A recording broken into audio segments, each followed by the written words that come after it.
Many developers use try catch blocks to handle exceptions, but there is one fundamental issue with this approach.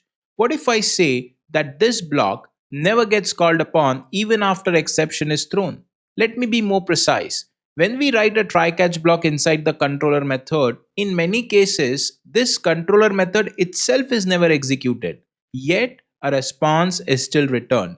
So something else is happening behind the scenes, and it's quite puzzling. So let's start from the beginning. A client sends a request to Spring Boot application. Before your controller method is called, Spring performs few mandatory steps. First, request mapping, where it checks the API path. Second, parameter binding, it checks if the required parameters are present. And finally, type conversion, where it checks if given values can be converted to relevant fields of request body object. At this stage, your business logic has not even started. Now consider an example. Say an invalid value is passed in the request. Spring detects this during binding. At this point, Spring throws an exception. Your controller method is skipped completely. The control does not even reach your try catch block.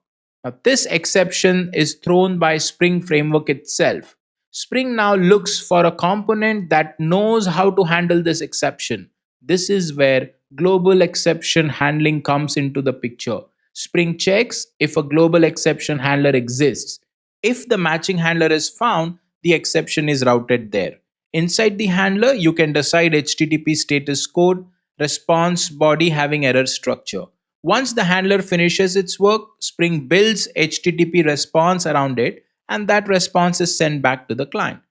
Do note, at no point did your controller method having try catch block run, yet the client still receives a clean and meaningful response.